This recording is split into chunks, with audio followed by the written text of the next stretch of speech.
Καταρχήν θέλω να ευχαριστήσω την διοίκηση του Πανεγιάλιου για τη φιλοξενία και πριν τον αγώνα για το γήπεδο που μας προσέφερε, αλλά και για το εδώ στο γήπεδο, στο παιχνίδι.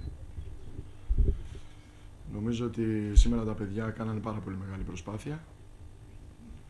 Κοιτάξαμε ίσως την καλύτερη ομάδα του πρωταθλήματος στα μάτια, με ό,τι έχουμε, με ό,τι μπορούμε. Παλέψαμε το παιχνίδι μέχρι το τελευταίο λεπτό. Δημιουργήσαμε ευκαιρίες σε κάποιες αντεπιθέσεις που αν ήμασταν λίγο πιο προσεκτικοί ίσως σκοράραμε και αλλάζαμε τη μορφή του αγώνα. Δεν συνέβη αυτό. Ζητάμε και στη φάση του 82 ένα πέναλτι, αλλά αυτά είναι μες στο ποδόσφαιρο. Από εκεί και πέρα κοιτάζουμε τη συνέχεια. Κρατάμε τα θετικά του παιχνιδιού, κρατάμε την πολύ μεγάλη μας προσπάθεια και συνεχίζουμε.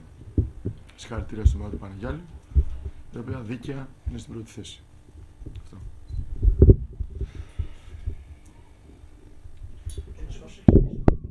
Θεωρείτε ότι ο Πανεγιάλιος ουσιαστικά είναι μία από τις ομάδες που μπορεί τώρα να είναι στην δεύτερη κατηγορία? Έτσι όπως λέει τώρα τη βαθμολογία που έχει διαμορφωθεί.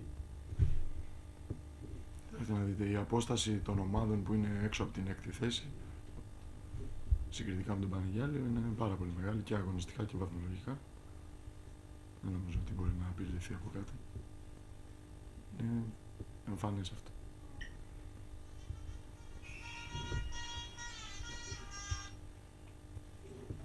Coach, θεωρείς ότι επηρέασαν ότι έγινε μέσω εβδομάδα την ομάδα? Όχι. Αυτά που είδες. Όχι, δεν επηρέασε που δεν είναι, διότι όπως είδατε η ομάδα ήταν πολύ αγωνιστική. Τα παιδιά καταθέσανε ψυχή, πάλεψαν το παιχνίδι μέχρι το τέλος. Άρα δεν νομίζω ότι επηρέασε κάτι, ίσα ίσα που ίσως ήταν και ακόμα καλύτερα. Νομίζω. Όχι, δεν θέλω να αναφερθώ σε αυτά. Γίνεται προσπάθεια από όλους. Ενώ ότι να ανατρέψουν αυτό που γινόταν και να το βγάλουν σε θετικό αυτό. Σε κάτι θετικό στον αγωνιστικό χώρο. Εντάξει, μπορεί το αποτέλεσμα να μην ήταν καλό για την ομάδα μας, αλλά από την προσπάθεια είμαι ευχαριστημένος και συνεχίζουμε την προσπάθεια. Ίσως ήταν το πιο δύσκολο παιχνίδι μέχρι τώρα, για το λόγο ότι προερχόμαστε από δύο αποτελέσματα όχι άσχημα, κατά μερικούς άσχημα. Και όταν λέω κατά μερικούς, για αυτούς που δεν ξέρουν από μπάλα. Τέλος πάντων είχαμε δύο αποτελέσματα που φάνηκε ότι μας πήγαν βαθμολογικά πίσω και το ζητούμε ήταν η ομάδα να κερδίσει το παιχνίδι. Πιστεύω ότι μπήκαμε καλά στο παιχνίδι, είχαμε διάθεση περισσότερη στο πρώτο ημίχρονο από ό,τι είχαμε στα δύο άλλα παιχνίδια που δυστυχώς δεν είχαμε μπει καλά στο παιχνίδι. Περάσαμε τον γκολ, θα μπορούσαμε ίσως σε μια άλλη φάση να περάσουμε και ένα δεύτερο γκολ. Στο σημείο εκείνο και στο πρώτο ημίχρονο, παίζοντας βέβαια απέναντι σε μια ομάδα καλά οργανωμένη αμυντικά και σε μια ομάδα που πιστεύω στην κατηγορία παίζει το θέμα της κόντρας άριστα και καλύτερα από κάθε άλλη ομάδα. Σε εκείνο το σημείο λοιπόν, νομίζω ή πριν και μετά τον γκολ, δημιούργησε δύο όχι φάσεις, δεν ήταν ευκαιρίες καθαρές, δύο προϋποθέσεις η αντίπαλη ομάδα σε κόντρα φάσεις οργανωμένες καλά, πάρα πολύ ωραία, να δημιουργήσει κάτι καλό. Από εκεί και πέρα, στο δεύτερο ημίχρονο η αλήθεια είναι, χωρίς σε καμία περίπτωση να θέλουμε να μειώσουμε την αγωνιστικότητα πράγματι των παιχτών των Χανίων και θα πρέπει να σεβαστούμε και τα προβλήματα της ομάδος. Οι παίχτες της αντιπάλου ομάδος έδειξαν πράγματι περίσσιο θάρρος, αγωνιστικότητα και όλα αυτά, αλλά από την άλλη πλευρά υπήρχε μια ομάδα μέχρι το 70-75 λεπτό που πήγε σε τρεις κλασικές ευκαιρίες που θα μπορούσε να τελειώσει το παιχνίδι. Αυτή είναι η πραγματικότητα.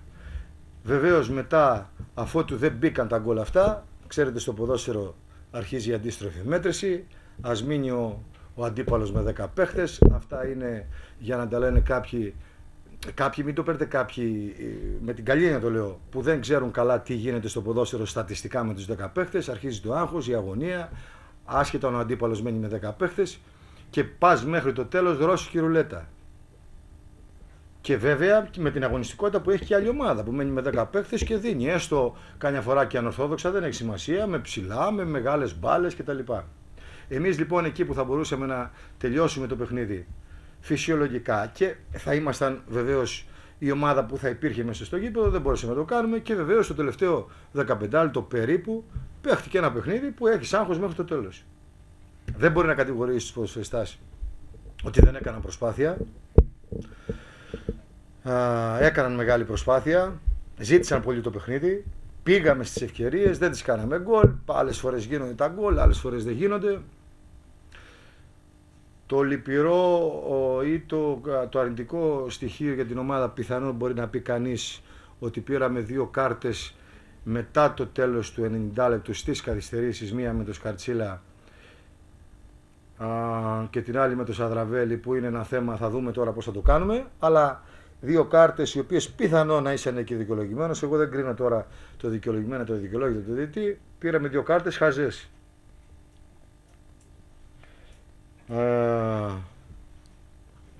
Τώρα τι γίνεται? Αυτό που γίνεται τώρα είναι, όσο αφορά την ερώτηση που έκανε ο συνάδελφος εδώ, δεν θέλω να πω πολλά τώρα, απλά να λιγάκι να βάλουμε τα πράγματα στη θέση τους.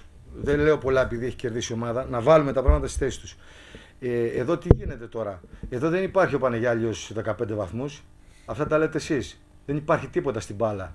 Και αν δείτε τα παιχνίδια που έχει παίξει ο Πανεγιάλιος μέσα στην έδρα του, έχει δυσκολία. Όλα. Γιατί έχει δυσκολία? Γιατί και άλλες ομάδες παίζουν μπάλα. Και γιατί παίζουν μπάλα? Γιατί ο Πανεγιάλιος δεν έχει την τεράστια διαφορά με τις άλλες ομάδες να κερδίζει τα παιχνίδια 3-0. Ο Πανεγιάλιος καταθέτει στο γήπεδο ψυχή, λειτουργία καλή, αγωνιστικότητα, λειτουργεί ομάδα σε όλα τα επίπεδα, γι' αυτό βρίσκεται εκεί ψηλά. Δεν βρίσκεται γιατί κάνει καμιά τεράστια διαφορά από τις άλλες ομάδες. Επομένως, ας αφήσουμε τα παιχνίδια μέσα, τα παιχνίδια έξω. Έχει η ομάδα παιχνίδια μέσα πολλά, έχει παιχνίδια απ' έξω. Ας ηρεμήσουμε και να κοιτάμε ένα παιχνίδι ξεχωριστά, και ό,τι είναι να γίνει θα γίνει στο τέλος του πρωταθλήματος. Αυτή είναι η άποψή μου και δεν το λέω. Μπορεί να είναι 11 βαθμούς και βεβαίως είναι μια διαφορά ασφαλείας. Αλλά θα το παρατήσεις δηλαδή? Βγήκες? Πώς βγήκες? Δεν υπάρχει αυτό. Επομένως για μας και για καμία ομάδα, πιστεύω, η ομάδα έχει μια θεωρητικά καλή πορεία και πάει. Εμείς σήμερα παίξαμε μια πολύ καλή ομάδα, οργανωμένη ομάδα, ωραία ομάδα αμυντικά, που πήγε στην κόντρα και κερδίσαμε δικαιότατα. Πήγαμε και σε ευκαιρίες, θα μπορούσαμε να φάμε και ένα γκολ. Ήταν μέσα στους όρους του παιχνιδιού. Επομένως ησυχία, τα παιδιά ήρεμα, δουλειά, ο στόχος να πάμε μέχρι το τέλος και όλα θα γίνουν. Και το τελευταίο, να ευχαριστήσουμε τον κόσμο για τη βοήθεια, τα παιδιά για την αγωνιστικότητα και για την προσπάθεια που έκαναν να κερδιθεί το παιχνίδι.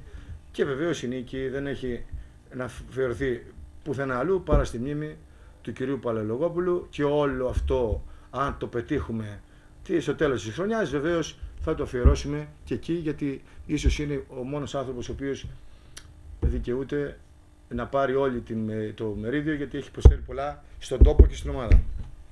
Καλή συνέχεια στο Σέρο, υπομονή, αγωνιστικότητα. Όλοι συναντάμε προβλήματα κάποια στιγμή στις χρονιές μας, και εμείς είχαμε προβλήματα. Πέρσι παλέψαμε, κουραστήκαμε, αγωνιστήκαμε. Εσύ είσαι μαχητής, τα έχεις όλα. Εύχομαι να πάνε όλα καλά. Είχαμε ένα μήνα να κάνουμε νίκη. Θέλαμε οπωσδήποτε σήμερα να πάρουμε το αποτέλεσμα. Πιστεύω ότι προσπαθήσαμε πολύ. Χάσαμε πολλές ευκαιρίες, είναι η αλήθεια. Στην κόντρα θα μπορούσαμε να δεχτούμε κάποιο γκολ. Επαναλαμβάνω όμως ότι θέλαμε πολύ την νίκη και αυτό είναι για μας που μετράει. Ο λόγος που θα δω βασικά να μιλήσω είναι κάποιος άλλος. Θέλω να αφιερώσω προσωπικά τη νίκη σε αυτούς τους ανθρώπους της διοίκησης, όπου είναι δίπλα μας, όπου είναι κοντά μας και από την αρχή της χρονιάς δέχονται πόλεμο. Δέχονται πόλεμο από κάποιους όπου η αλήθεια είναι ότι και αυτοί πρόσφεραν στην ομάδα, για να είμαστε ειλικρινείς, αλλά τώρα αφού όπως λένε αγαπάνε την ομάδα, κάνουν πόλεμο, συνεχίζουν αυτόν τον πόλεμο. Θέλουμε και απαιτούμε να μας αφήσουν στην ησυχία μας, να δουλέψουμε εμείς προσωπικά, όχι ότι μας αγγίζει, έτσι, ό,τι και να γράφετε δεν μας αγγίζει και αυτό πιστεύω φαίνεται, αλλά όσο και να είναι κάποια στιγμή όλο αυτό καταντάει κουραστικό και γραφικό. Ξαναλέω λοιπόν ότι αφιερώνουμε σε αυτούς τους ανθρώπους που τρέχουν μέρα νύχτα για την ομάδα τη νίκη, να ευχαριστήσουμε τον κόσμο και όπως είπε και ο coach, επειδή ο coach αφιερώνει τη νίκη στον πρώην πρόεδρο του Παναγιαλίου, εγώ να υποσχεθώ ότι θα το αφιερώσουμε την άνοδο. Αυτό.